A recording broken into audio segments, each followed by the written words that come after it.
Desculpem o atraso, na verdade a gente estava esperando umas pessoas que estão chegando ainda, mas acho melhor a gente privilegiar quem chegou na hora, né? Quer dizer, já não estamos privilegiando quem chegou.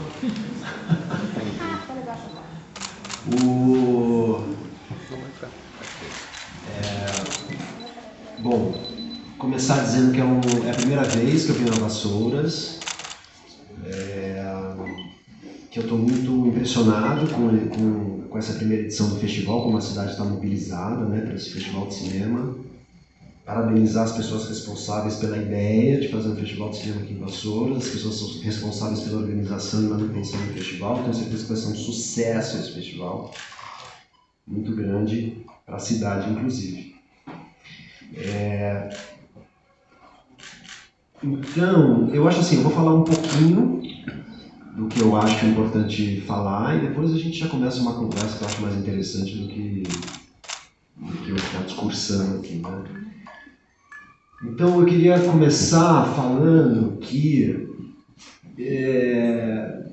para mim foi estranho, uma honra, mas estranho ser chamado para fazer uma mesa sobre direção, sendo que a minha carreira de diretor é uma carreira recente, né?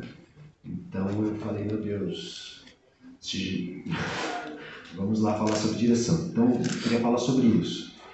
O meu histórico de direção, né? Eu estou com um filme aqui no festival que eu dirigi, chamado O Melhor Lugar do Mundo é Agora. Este é o meu terceiro longa-metragem como diretor. O primeiro longa-metragem... Tá. Eu comecei minha carreira de diretor dirigindo um curta-metragem chamado Trópico de Câncer, que tinha 1 minuto de duração, que eu fiz para aquele Festival do Minuto. Não sei se vocês conhecem, tem um festival só de filmes de 1 minuto. E eu ganhei, eu venci esse festival. Isso era 90 e... Nossa, estamos velhos, né? Não lembro que ano foi isso.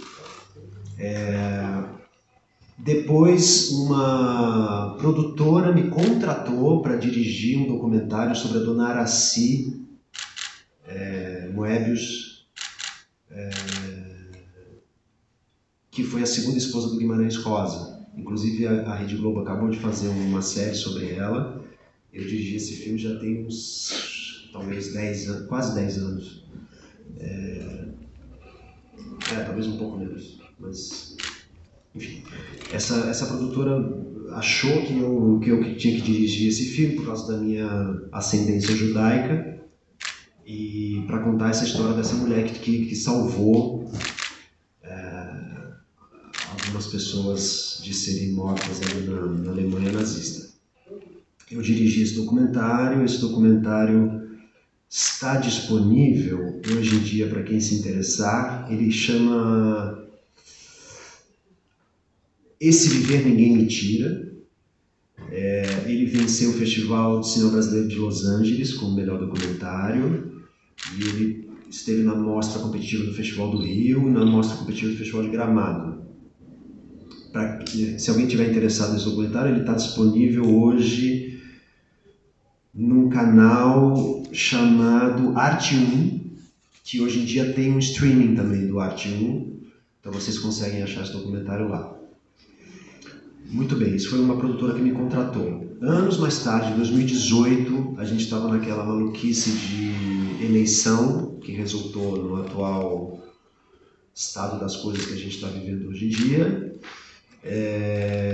Em 2018, todos muito desesperados, né? Um país muito dividido, como a gente nunca tinha, eu pelo menos nunca tinha presenciado. Todo mundo muito receoso com o que ia acontecer com o país, e eu tive a ideia de fazer um road movie.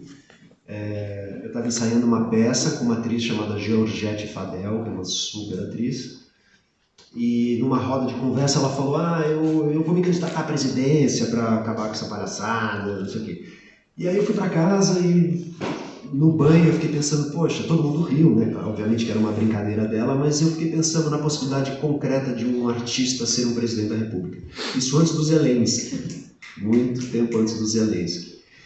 E falei, nossa, que interessante um artista ser presidente do Brasil, porque um artista é aquele, teoricamente, o artista é aquele que vislumbra uma possibilidade de existência para além da vida cotidiana, banal, né? Alguém que pensa uma existência diferente, vislumbra essas possibilidades.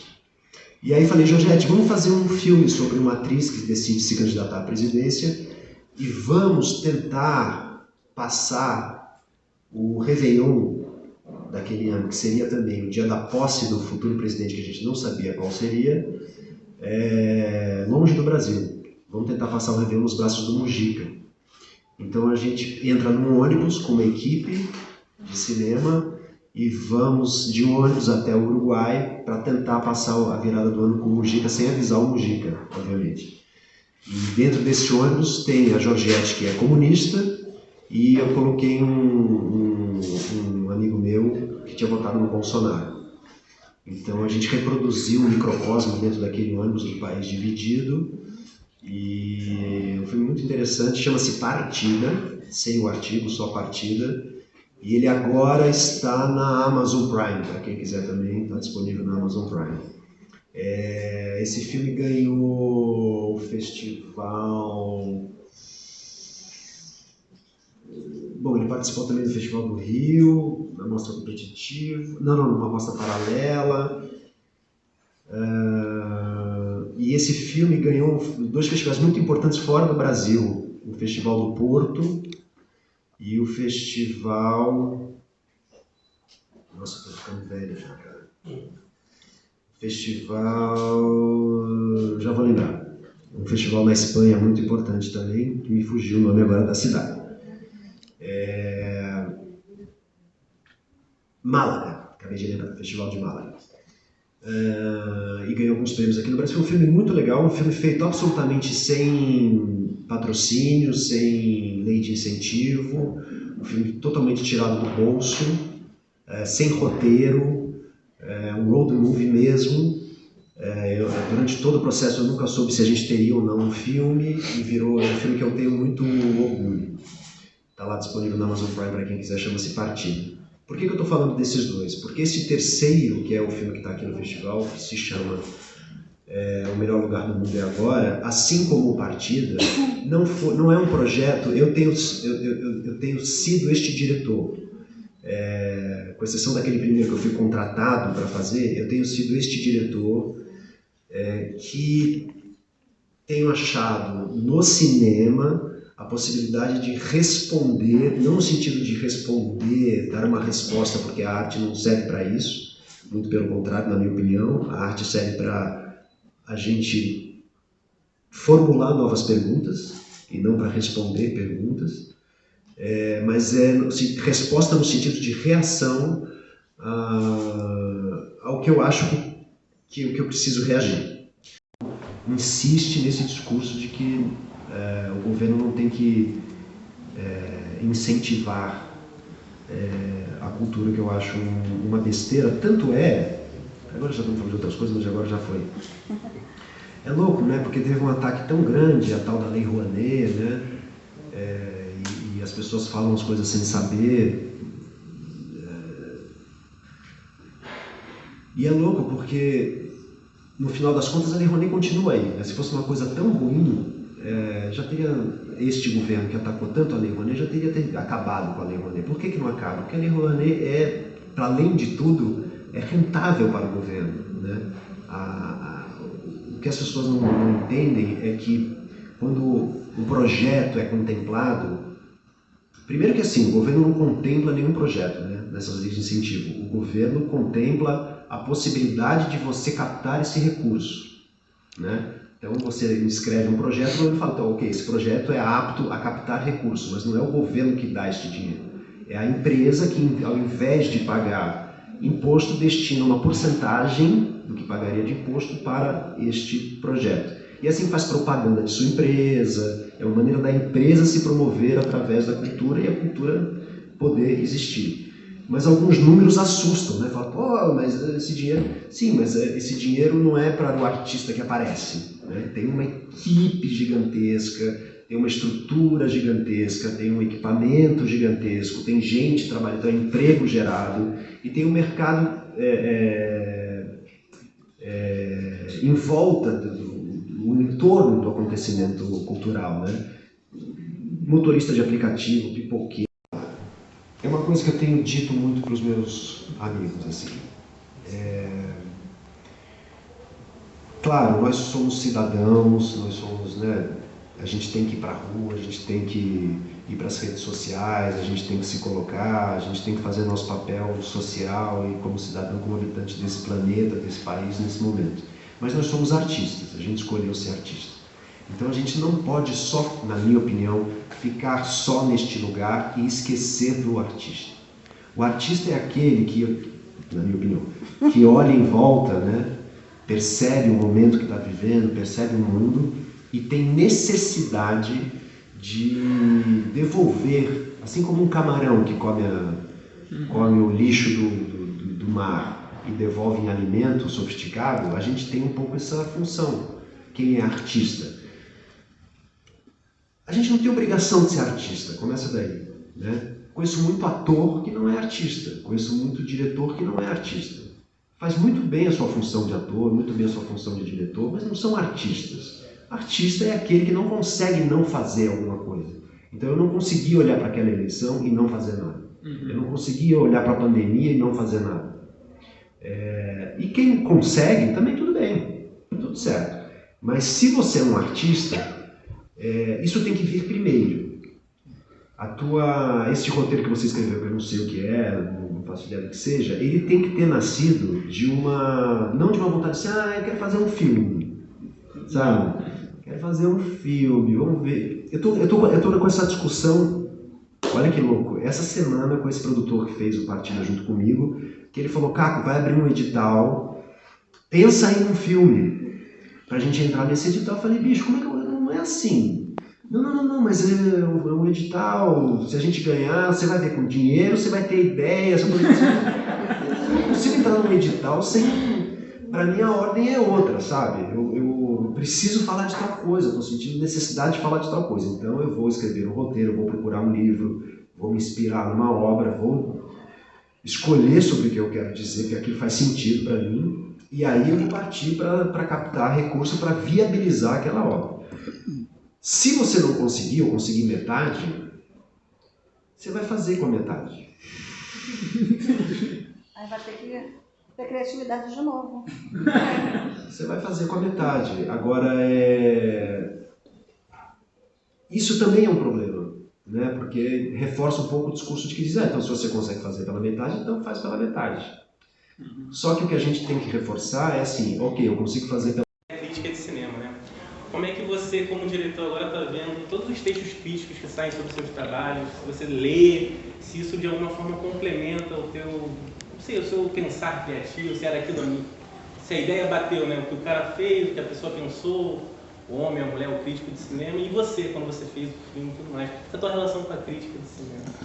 Legal. É uma relação bem ruim.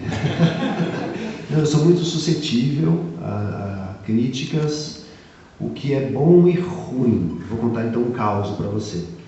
Quando a gente fez, eu tinha acabado de montar o Partida e a gente precisava mandar para um grande festival internacional. Acho que era Veneza, alguma coisa assim, a gente ia escrever o filme. Então prazo, estava madrugadas e madrugadas na casa do editor, fechamos o corte. Aí eu mandei para duas pessoas que eu respeito muito, a Daniela Thomas e a outra pessoa, não lembro agora quem foi. Todo mundo para quem eu tinha mostrado o corte, que não tinha sido muita gente, mas eram pessoas que eu respeitava muito e todas estavam falando, pô, que legal. A Daniela Thomas odiou o filme. E acabou com o filme. Acabou com o filme. Um dia antes da gente mandar para Veneza. E aí, todo mundo me falando, pô, Caco, mas cara, é assim, você não vai agradar todo mundo, né? Você não pode ficar ouvindo todo mundo, senão você... E eu entendi esse argumento e acho que ele faz todo sentido, porque se você ficar ouvindo todo mundo, você não consegue nem desenvolver um gosto, né? Você não consegue fazer uma aposta artística. Mas algo me dizia que ela tinha razão, sabe? Primeiro que é uma pessoa que eu respeito muito e foi ótimo não ter mandado para Veneza. Falei, peraí, vamos mexer nesse filme, não está pronto ainda.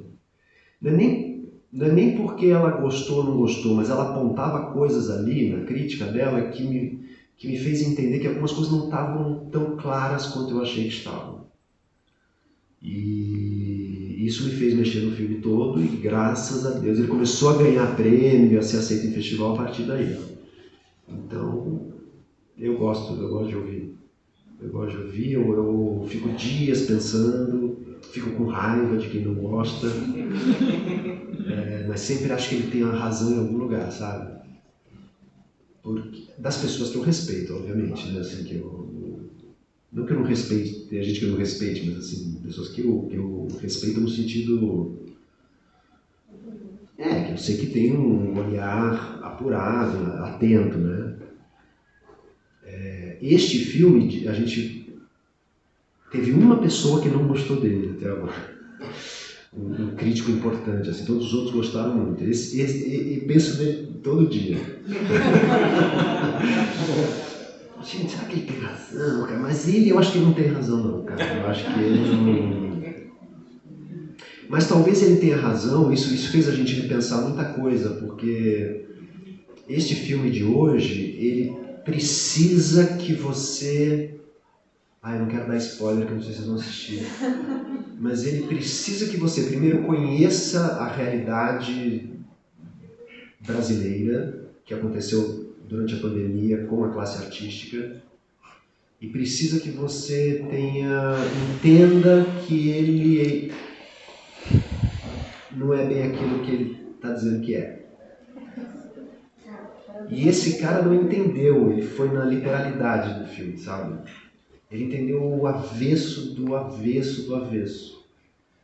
É uma pena, assim. Então, esse cara eu sofro, mas eu falo, cara, sinto muito, você não... Então, esse cara eu acho que não tem razão. Mas tem razão, eu fico pensando, será que ele tem razão no sentido de que eu podia ter dado uma pista maior, de que era para as pessoas verem esse filme de um outro jeito? Podia uma abertura, uma cartela... Então eu fico pensando nisso. Pô, esse cara é inteligente pra caceta, como ele não pegou isso, sabe? Por que ele levou tão a sério esse filme? Será que eu tinha que ter dado uma dica? Talvez. Posso fazer mais uma? Quando eu era programador de cinema, eu ficava muito triste quando a gente botava filmes em cartaz brasileiros e parte do público, não todo mundo obviamente, achava que falava, é filme brasileiro, não vou entrar pra ver, não sabia a sinopse, quem estava fazendo o filme.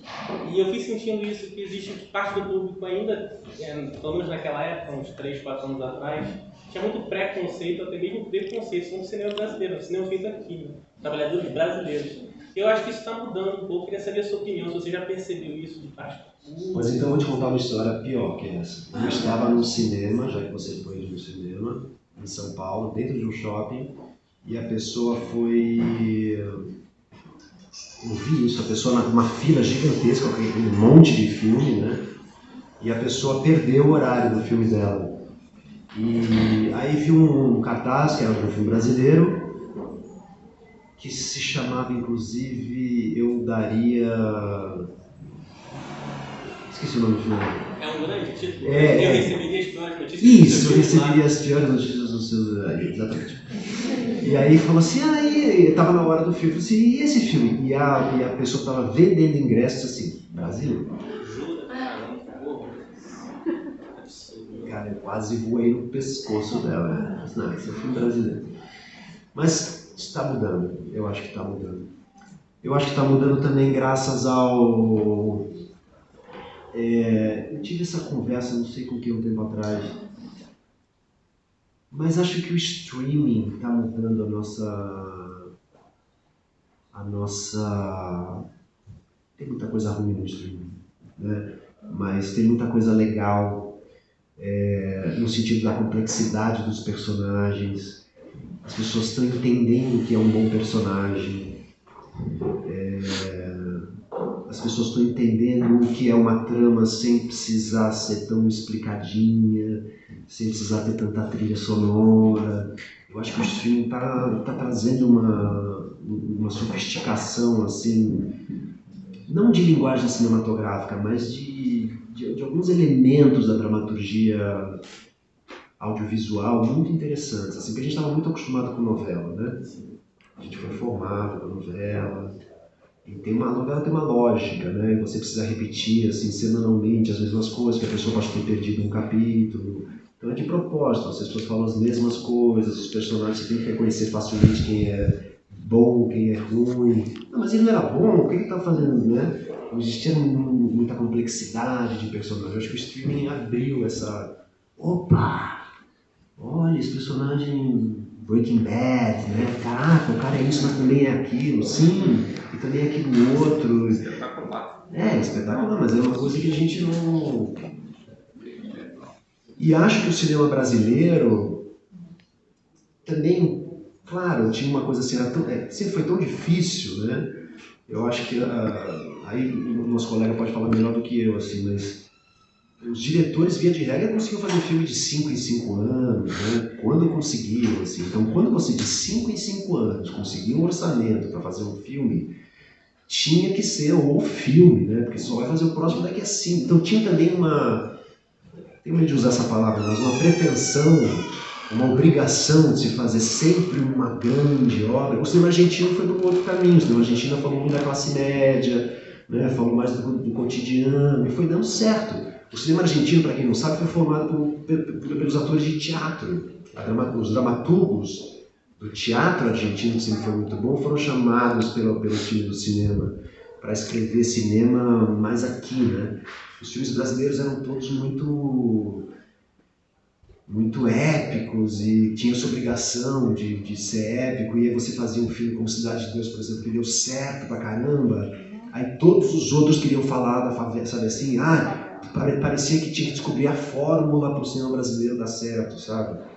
E não tem fórmula, e o cinema americano que chega aqui, acho que, sei lá, 1, 2% do que é feito, né? Tem muita coisa ruim sendo feita, dando errado. É importante que muita coisa ruim seja feita, que muita coisa dê errado, para que muita coisa dê certo. As pessoas precisam se experimentar, precisam filmar, precisam testar. Não dá para você ser um bom cineasta fazendo, quer dizer, claro que dá. Um filme de 10 em 10 anos, cara, né? Por isso que os diretores de publicidade começaram a ganhar todos os prêmios, porque o cara filmava todo dia, né? Labuta diária, assim.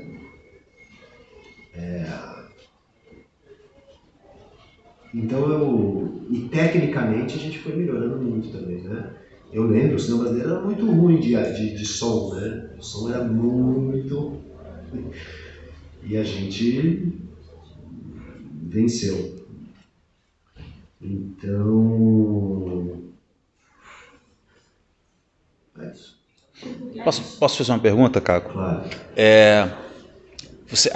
Você como diretor, Caco Ciocler, você é um ator de televisão, um ator de teatro, um ator de cinema. Primeiramente, me chamo Leonardo Oliveira, sou jornalista da Gazeta do Rio de Janeiro, tá? Muito admirador do seu trabalho, desde O Rei do Gado, porque eu sou formado vendo televisão, né? Não sou tanto do cinema, né? Mas é o seguinte, eu quero saber de você, quando você resolveu ser diretor, quando você se descobriu diretor, você que já foi dirigido por tanta gente boa e ruim, talvez, você quer dizer, na televisão, no cinema e no teatro, o que você pegou, em características que você pegou do diretor de novela, de um diretor de teatro, alguma coisa no cinema mesmo, para você usar como diretor? Cara, essa sua pergunta é genial pelo seguinte, eu quis ser diretor... cara, foi uma das maiores lições da minha vida. Assim. Eu quis ser diretor pelo seguinte, teve uma época da minha vida que eu fiz muito cinema. Acho que o brasileiro também tem essa coisa, né? Às vezes chega um ator que faz um filme, 2, e ele é chamado para fazer todos os filmes, né? Isso aconteceu comigo, uma época, eu era chamado para fazer todos os filmes. E eu ficava sempre muito frustrado, porque eu achava que os diretores sabiam muito pouco sobre os atores. Eu me sentia muito desamparado no set. Quando eu via o filme pronto, eu lembro que eu falava assim, gente, mas por que ele não me falou que o filme era assim? Eu não tinha entendido que o filme era assim. Por que ele editou desse jeito? Por que ele não falou no set que era para eu ter feito mais... Porque eu falava, por que você cortou aquela cena? Não, porque estava muito lento. Eu falei, então por que você não me falou no set, cara? Eu sofria muito. Então eu quis ser diretor por uma questão muito pretensiosa, assim. Eu falei, eu vou ser diretor, porque eu vou ser o melhor diretor de ator que esse país já viu. Eu queria ser diretor para poder cuidar dos atores. Eu achava que eu ia saber fazer isso.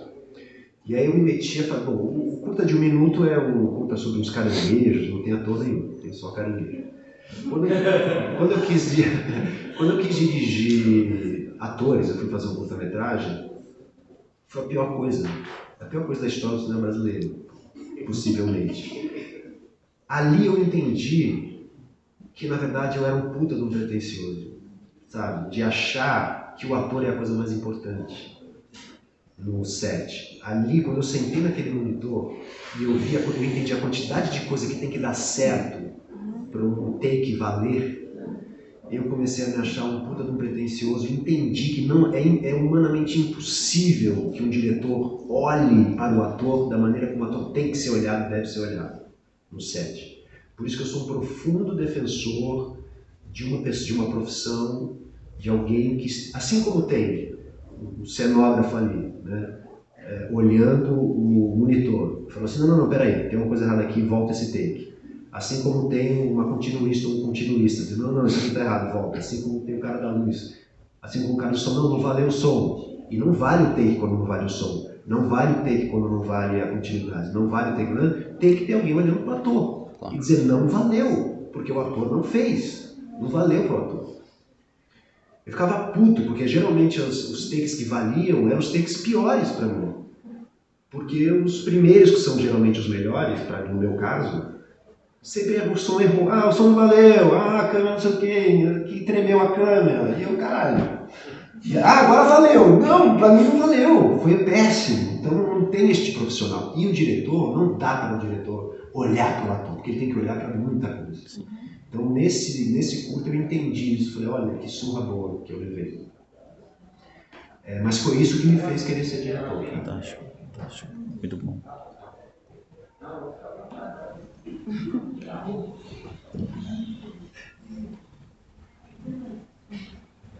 Posso fazer outra pergunta, então? É porque você estava falando de leis de incentivo. Desculpa, só para continuar. Sim, continue. Só para continuar. E não é à toa que nos meus 2 filmes, essa carreira que está se abrindo para mim, Partida e nesse, eu dei total autonomia aos atores. Né? Os atores são praticamente coautores do filme, né? Todos eles. Faço questão de dar autonomia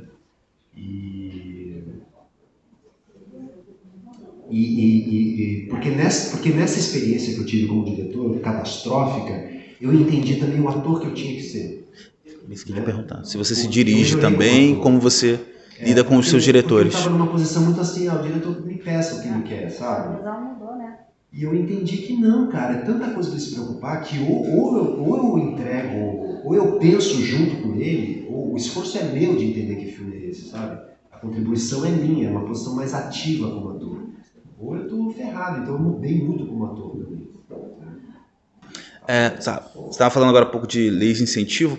Um dos grandes casos famosos do cinema brasileiro é o filme Chateau, né? E com todos os problemas e tudo mais, quero saber de você se há a visão que eu joguei agora para esse filme que vai passar hoje, né? Potencializei isso. Foi uma coisa que me interessou demais,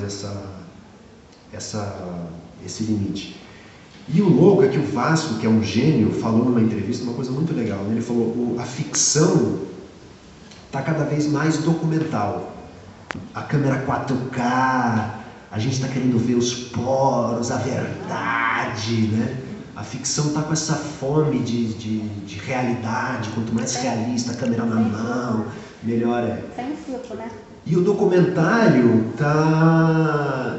Ele é mais ficcional do que a própria ficção, porque é isso que eu te falei, tudo bem, é um documentário, mas tem um circo do cinema. Mesmo que você vai entrevistar uma pessoa, ela sabe que ela está sentada, que tem uma câmera, que tem uma luz, então já não é mais ela, é ela naquele personagem da entrevistada, entende? Então, eu adorei essa brincadeira desse limite, acho muito, muito interessante. Porque a própria atuação é isso, né? A própria atuação é um limite entre... É mentira? Claro que é mentira. É verdade? Claro que é verdade. Esse jogo, eu estou muito acostumado com esse jogo, né? Claro que é um personagem, mas claro que é verdade. Mas claro que não é. Deixa eu fazer uma pergunta, mais uma. Você como um realizador, né, um diretor, realizador, hoje em dia o mercado mudou muito, né, do audiovisual, né? Quando você fez um filme específico para o cinema, mas quando você está pensando numa obra, quando você começa a fazer, você está vendo que vai para um lado do cinema, você não pensa, mas pode ser para o streaming, ou pode ser um produto para a televisão. É uma obra, mas hoje você pensa assim, isso não necessariamente é para o cinema, ou pode ser para tudo, para o cinema, para a televisão. É difícil. Eu acho que hoje é uma burrice você não pensar nisso, assim, que na verdade ele tem que ser para tudo, né? Infelizmente, assim, porque... Cada linguagem, né? Não, porque é simples assim, eu gosto do cinema, eu gosto da experiência de você se permitir ficar 1h30, 2 horas, 2h30, 3 horas. Porra, é tempo pra caramba, né? Do seu dia, que você fala assim, quer saber? Vou entrar numa sala escura e vou entrar numa viagem aqui. É muito difícil você conseguir isso em casa. No cinema já tá difícil, né? A quantidade de gente que tem ligado o celular, atender celular, conversado, como se estivesse na sala de casa, é uma coisa inacreditável. Já tá difícil no cinema de você aguentar, a gente não tá conseguindo aguentar ficar 2 horas sem olhar no celular. Não está conseguindo, uma coisa assustadora. Então eu gosto da experiência do cinema, eu gosto da experiência coletiva. Eu já vi o mesmo filme algumas vezes coletivamente, ele muda, é impressionante, dependendo da plateia, dependendo de... É um outro filme, então é uma experiência coletiva. O teatro é assim também. Então eu tenho eu prefiro o cinema, mas comercialmente falando, quando eu falo comercialmente, não é nem em termos de dinheiro, em termos de alcance, eu não posso ser ingênuo a ponto de falar, vou fazer um filme que só vai passar no cinema, porque eu estou limitando infelizmente, meu público é um público infinitamente menor do que se o filme puder estar no streaming, puder estar numa coisa mais acessível. E é muito... Eu acabei de fazer um longa como ator sobre o Sidney Magal e no monitor eu já tenho a marcação, né, assim, como a tela do cinema é maior, então assim, esse enquadramento é para o cinema, porque vaza mais do lado, esse enquadramento é para a televisão. Então você já filma hoje de uma maneira que você possa valer tanto para a tela do cinema quanto para a tela da televisão. Dá uma tristezinha, assim, mas é assim. A própria Globo, né? Ela tem pego filmes e adaptado, né? Pra passar na TV. Né? O público também muda bastante, né? É tipo assim, eu tava falando esses dias, eu vi o Humberto Martins lá na estação. O público jovem não conhece ele, não conhece os artistas de hoje em dia. Na nossa época, eu já tenho 48 anos. Não conhece ele, é isso? Não, os jovens não conhecem. Ninguém conhece. Ele passou pra mim, ninguém conheceu ele. Só que conheceu o pessoal. Sobreviveu, que viu os filhos dele, que viu novela. Gente, que isso? Eu também tô ficando velho. Ai, tô ficando velho. Eu tenho 30 e tô velho. Eu conheço o filme todinho. Juga Uga, 4x4, é maravilhoso. Não, eu entendo o que você está falando. Entendeu? Vai diminuindo as referências de mudança. Esses dias eles gravavam um filme também aqui com o pessoal de YouTube. Eu não conhecia ninguém. As meninas estavam gritando desesperadas lá na praça, os meninos. Nosso público vai diminuindo. Não, hoje em dia, inclusive, não é nem mais cinema, nem hoje em dia é internet. É internet. Meu filho não conhece ninguém, meu filho. A televisão está pegando as pessoas à internet. Todo dia inteiro, Só quero saber disso. Diminuiu o público. Existe uma diferença entre... Primeiro, uma diferença entre entretenimento e arte. Nada contra entretenimento, mas acho que uma coisa é uma coisa, outra coisa é outra coisa. Acho que existe uma diferença entre cultura e arte. Nada contra a cultura, nada contra, mas acho que uma coisa é uma coisa, outra coisa é outra coisa. E acho que as pessoas têm um pouco colocam tudo na mesma panela, eu acho que não está na mesma panela. E acho que a arte especificamente, não tem nada a ver com o mercado. Sempre que a gente tenta colocar uma lógica de mercado no produto artístico, a gente dança. E acho que a gente tem que fazer a meia-culpa também, que a própria classe cinematográfica começou a acreditar numa ladainha que eu sempre achei um absurdo, de que um filme para ser sucesso tinha que fazer 1 milhão de pessoas, sabe? Teve uma época que virou uma coisa assim, ele vai fazer 1 milhão? E a gente caiu nessa ladainha de falar, não. E o que eu ouvi de gente, de produtora de cinema, e de gente que falou assim, não, eu não vou produzir tal filme porque não vai fazer 1 milhão de espectador. Eu não vou fazer tal filme porque não vai fazer 1 milhão. Gente, que número é este de 1 milhão de espectador? Quem disse que isso mede sucesso de alguma coisa? Né? Difícil. Então, se você entra na lógica de mercado, que eu entendo que as pessoas queriam criar um mercado cinematográfico, entendo a importância disso.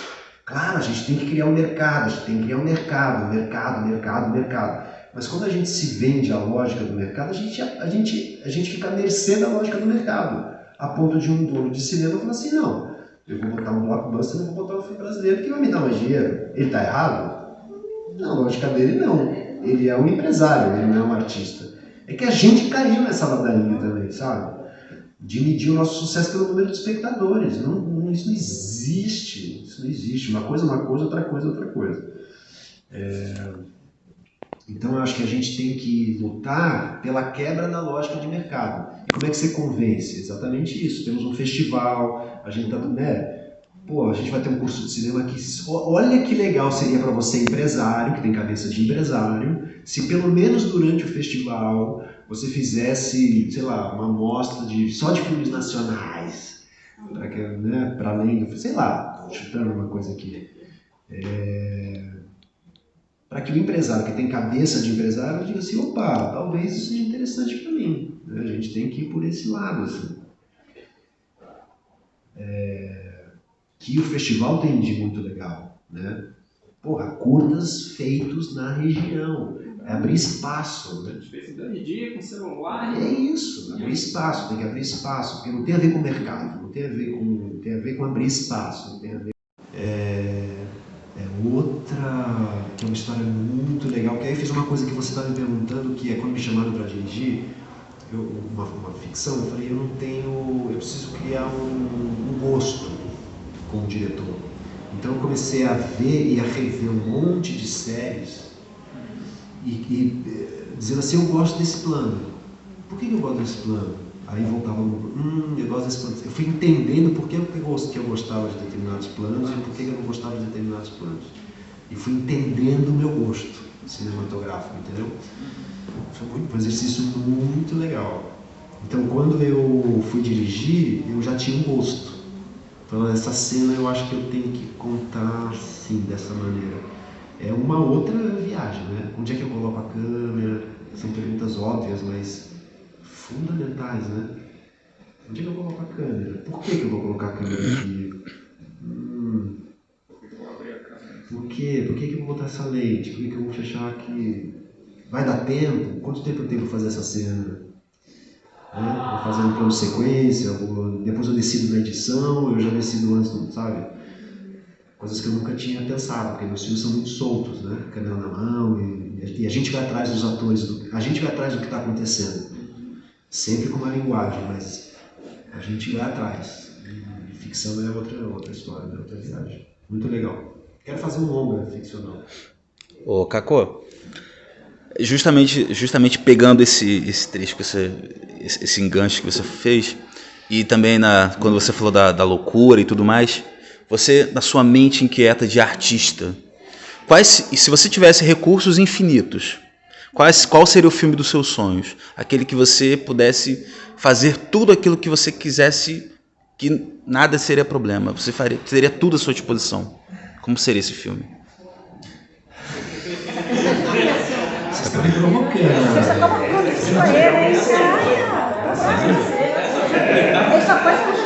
Ele fala assim, eu dou um chequinho aqui. Você é jornalista. Olha, eu não vou contar porque eu tenho já esse projeto. Mas eu vou falar uma coisa parecida. Eu faria uma espécie de Star Wars brasileiro. Ia ser do caralho. Ia ser demais.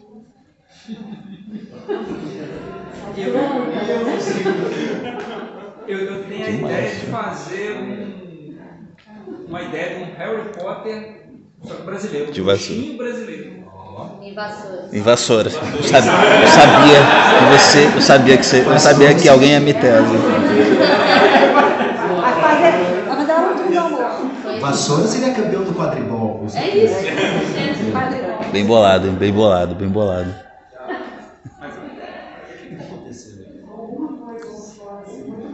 Tá tendo evento do Vereza, pô. O evento do Vereza não é ali fora. O que mais? Bruno? Pra mim ainda é muito sofrido. A nossa sala de aula é aqui. Ah, eu acho o audiovisual pro ator muito sofrido, cara. Eu acho muito sofrido. A gente fica... É muito tempo de espera, é muito técnico, é muita coisa para dar certo. Eu acho muito pouco nosso, sabe? O editor, cara, nossa senhora, eu sofro com a edição, eu me sinto estuprado, assim, sabe? Porque é um cara que muda, tem o poder de mudar o meu trabalho, entendeu? O cara que me entende, que tem muita coisa na pausa, no silêncio, sabe? Mas, cara, tu tá mexendo no meu trabalho, filho. Para! É um problema. Então eu sofro muito, assim, como ator no audiovisual. No teatro, não. No teatro, os tempos são nossos, né? Então, o audiovisual eu tenho mais prazer dirigindo. E louco que eu... Faz pouco tempo que eu lembrei que quando eu tinha 13 anos, tinha um cara lá que era tio da minha madrinha. Eu nem sabia que era uma madrinha. Era uma mulher lá que dizia que era minha madrinha. Mas eu não tinha proximidade nenhuma com ela. A Berta. E a Berta tinha um marido que eu tinha menos proximidade ainda. Que era o marido da minha madrinha. E teve uma festa de 13 anos que eu fiz. E estava esse casal e ele era espírita. E quando eu tinha 13 anos ele falou pra mim, você é diretor, você não é ator. Lembrei disso há pouco tempo. E na hora eu falei, oi, o que você tá falando? Tá louco. Eu já fazia teatro ali, quem sabe? No seu tempo, né? Chegou. Chegou. Obrigado. Obrigado a você. Mas eu não pretendo abandonar nenhum dos dois, não. Né? Vamos continuar com os dois, tá tudo certo. Teatro eu tô apaixonado. Ah, é demais. Comecei há pouco tempo, mas estou... Teatro é demais. Quem Mas mais? correr pro cinema também não. Só não tem o DRT. Vai. Aliás, tem uma história engraçada sobre o DRT. Eu fui no programa do Porchat, sabe esse... Eu vou contar um segredo pra vocês. Ai, conta. Conta que eu tenho Não é de segredo, gosto. porque acho que a gente bebe durante o programa. Crush famoso, né? Hã? Aquelas perguntas finais do quem é o seu crush Desde o famoso. começo sobre o programa a gente bebe. Mas eu conto uma história sobre como eu tirei meu DRT. Oi? E no Porchat, a história que eu contei é como eu tirei meu DRT. Você vai assistir. Demais. É engraçado. Pode dar spoiler. O meu, eu fui pro Rio, só que sou de Minas. Aí a presidente do sindicato pegou e falou assim, não, você pega o seu trabalho, volta para Minas. A gente vê muito se falando, principalmente em artistas de fora, em relação à idade, né? A gente vê assim que às vezes alguns atores famosos que já com 30 anos para cima, a indústria já descarta porque acham que são muito velhos para poder fazer alguns filmes, e aí começam a vir, né, com os atores bem mais novos, às vezes representando pessoas mais velhas até. No Brasil, isso também vem com essa força que a gente vê fora, essa questão da idade, dos atores também ter aí uma certa idade ali, que não chega a ser, né, do meu ponto de vista, não sei se eu estou errado, mas não chega a você olhar e falar, nossa, já está velho para fazer o filme. E aí o ator ele meio que fica esquecido. Isso também no Brasil tem essa questão nos filmes brasileiros da idade? Eu acho que tem, acho que é pior até aqui no Brasil. Eu acho que sim. Eu acho que a questão da melhor idade, na Europa, por exemplo, é muito melhor aceito do que aqui. O corpo do homem, da mulher, da melhor idade mais tranquilo do que aqui no Brasil. E a gente volta à questão do mercado, né? Infelizmente, de novo, é a arte servindo a lógica do mercado. Então, vocês devem saber disso hoje em dia, como você estava dizendo, cara, esses caras de internet, eles têm mais seguidores do que, sei lá, do que a TV Globo tem em algumas de suas novelas. É uma coisa inacreditável. Assim, hoje em dia, quando eu que tenho 30 anos de carreira, sou chamado para fazer, não tudo, mas algumas... a gente quer chamar o Caco para fazer, sei lá o que, um comercial, sei lá. Eu fiz pouquíssimo, né? Hoje em dia eles pedem uma foto do seu Instagram, tem uma área lá que você tem um relatório, né? Quantas pessoas te seguem, quantas mulheres, quantos homens, quantos likes, quantos... Já aconteceu da atriz, ela é público, né? Então pode falar, a Natália Rodrigues, ela falou que já foi descartada de um trabalho pela questão dos seguidores. Então, isso agora está expandindo, inclusive, para novelas, para filmes, para peças de teatro. Então, assim, as pessoas estão sendo escolhidas pelo número de seguidores. Jade Picon. Te ajudar. Jade Picon. Vou te seguir para te ajudar. Tá aí, a Jade Picon é um exemplo, né? Mas é uma... Só um minutinho. Mas é de novo a lógica de mercado mandando na lógica da arte, né? Porque dá para entender, assim, pela lógica de mercado, uma pessoa que tem, sei lá, 50 milhões de seguidores, você faz um filme, a probabilidade de 1 milhão assistir é muito grande. Então você fala, opa, vou chamar a presença. Assim, Não, tem, às vezes eu quero um pintamento também. Pode ser. Isso é outro. Não Assim, a lógica, pela lógica mercadológica, faz todo sentido. Às vezes a pessoa nem tem DRT, né? Tava falando. Nem tá vendo. E as pessoas mais... Como é que você falou, Cadu? Jovem há mais tempo que os outros. As pessoas jovens há mais tempo que os outros, que não estão acostumados que não fazem parte desse universo, estão dançando muito rápido. Mas muito rápido. E alguns estão conseguindo. A gente tem alguns exemplos de alguns senhores que estão indo para as redes, né? Fazendo coisinha na rede. O Ari Fontoura. Ari Fontoura.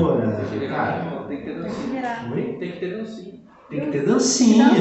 Então, assim, gente, caraca, é uma coisa desesperadora. Pra mim é uma super desesperador. Agora, o que lá fora as pessoas estão fazendo, as atrizes mais velhas, elas estão tacando um foda-se, desculpa a palavra, para essa lógica. Estão abrindo suas próprias produtoras, estão fazendo seus próprios roteiros, falando sobre seus próprios assuntos que lhes dizem respeito e vão embora. E estão mostrando para o mercado que tem mercado para isso. É como vinil. É como vinil. Você tem como competir com o Spotify? Não tem. Tem como competir agora. Bota um vinil na sua sala. Né? Tá. Opa, peraí. Então, bota um ator experiente do lado de um... Ai, cara, é uma longa discussão. É triste. É triste e a lógica está mudando muito rapidamente. Muito rapidamente. Agora, por um lado, eu penso muito nisso, porque eu sou profundamente afetado por isso. Eu sou um cara que tem rede social, mas não tenho a menor paciência de ficar mantendo. Estou fazendo um filme, inclusive, sobre isso, porque é o que está me incomodando no momento. Mas eu não posso ser ingênuo a ponto de achar que também não é uma transformação humana, assim. A gente não tem como lutar contra. E em algum lugar é democrático, né? Porque antigamente só quem tinha acesso às emissoras, quem conseguia um espaçozinho, tinha direito a falar o que pensava e ser escutado por todos. Hoje em dia todo mundo tem direito de falar o que quer, pro bem e pro mal. Então a gente está abrindo um lamaçal e está abrindo ao mesmo tempo um exercício... A comunicação, nesse sentido. Democrático, né? De grandes talentos também aparecendo. Comunicação. Tratando da questão técnica, nós conhecemos muito bem, a linguagem, como nós Como ator, o que te dá mais... Não vou te fazer uma pergunta maldosa de se cinema, TV, teatro. Não, mas o que você gosta no cinema que não gosta na TV? O que você gosta na TV que pode melhorar no cinema você como ator e a linguagem em si? Entre TV e cinema? E teatro também, claro. Eu acho que o teatro o teatro é meu preferido. Meu preferido no sentido assim, do prazer de estar atuando. Eu só consigo sentir prazer em estar atuando no teatro. Vou explicar por quê. Porque é uma experiência de 1 hora, 1h30, 2 horas, 2 horas e meia. Uma experiência que eu me lanço e vivencio essa experiência durante esse tempo. No audiovisual, essa experiência é fragmentada. Então não dá para sentir prazer no ato de atuar, dá para sentir prazer num outro lugar, que é pensar a atuação, pensar estrategicamente como construir o personagem, né? Tem a primeira cena do filme aqui, a última cena do filme aqui, então pensar na evolução do personagem e vivenciar de maneira mais curta e interrompida esse prazer, né? Porque eu vou lá, faço uma cena, não valeu, vou fazer de novo, não valeu, agora vai descansar 5 horas, agora volta para fazer a cena lá no final do filme, entendeu? Então é um quebra-cabeça, é outro tipo de prazer, é um prazer para mim mais racional e mais interrompido, assim, são pílulas, mais cansativo, mais exaustivo. O teatro é E sempre com a possibilidade de ter o seu trabalho mexido por alguém. Então, depende de onde está, se a câmera está pegando o que eu estou fazendo, depende do editor ou da editora, principalmente, o que vai fazer com esse material que eu estou oferecendo. A gente é muito pouco dono no audiovisual do que a gente está fazendo. Muito pouco dono. No teatro a gente é mais dono do que a gente está fazendo, a gente é mais autor do que a gente está fazendo. É outro tipo de prazer. Na televisão, assim, mas o que eu queria chegar no seguinte: na televisão, o ator ele faz por prazer ou também pela lógica mercadológica? Você pensa a televisão como ator pela lógica do mercado, eu tenho que fazer porque eu vou estar com a Globo, que é alcance absurdo, mas também ao mesmo tempo você sente o prazer de atuar também, não como no teatro, mas também sente esse prazer? Claro que sente prazer. É prazeroso fazer televisão. Mas é um outro tipo de prazer, assim, é um outro tipo de prazer. Cara, mas a gente muda muito durante a vida, né? Sei lá, eu fico imaginando... Sei lá, acabei de me formar em administração de empresas. E aí, de repente, sou contratado por uma multinacional para... Eu vou, entende? Eu vou lá porque eu quero ganhar dinheiro? Sim. Mas é porque eu quero também aprender? Sim. Mas é porque eu quero exercitar minha profissão? Sim. E aí, conforme você vai exercitando a sua profissão, você vai escolhendo também melhor o que você quer, o que você não quer, né? Você vai se entendendo, a gente se forma muito novo. Então, quando eu fui para a Globo, eu tinha 24 anos. Rei do gado, né? Rei do gado.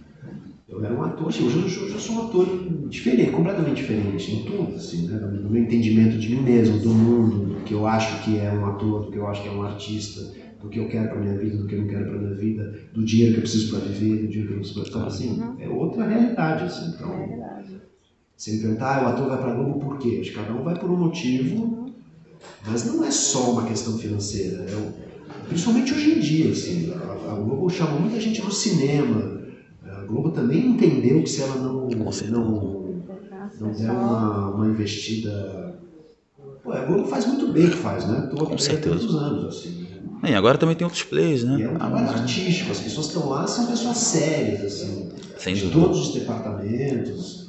Claro, tem uma lógica que precisa agradar as pessoas, tem tudo isso que a gente sabe, mas são artistas, sim. Né? Então não é uma coisa assim, vou fazer para ganhar dinheiro, vou fazer para ganhar dinheiro, para ser conhecido, claro, é uma oportunidade, mas é trabalho. Não, por exemplo, Pantanal é uma obra que você faria assim, independentemente, né? Claro. Pantanal. Quando você pega um personagem bom, nossa, quase dá vontade de você pagar para fazer, sabe?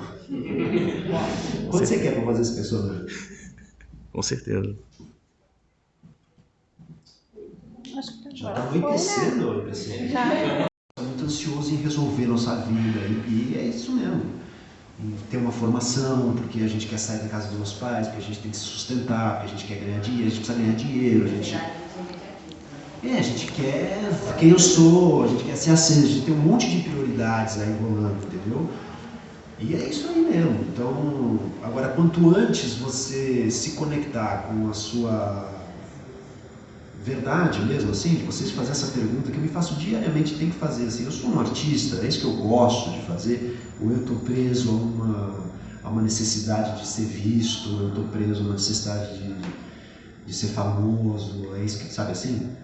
Porque quanto antes, não precisa contar para ninguém, porque às vezes é vergonhoso assumir isso, mas quanto antes você assumir para você mesmo, mais autêntico você vai, mais rápido vai ser. Inclusive a decepção, caso tenha que ter a decepção, entendeu? Então é fazer essa pesquisa assim, pessoal, sempre, assim, cara, o que me faz feliz? A nossa vida é muito curta, eu sei que com 16 anos é difícil de entender. 16 anos você parece um velho de 50, né? Tô percebendo. Mas cara, acredita, minha vida passa muito rápido, sabe?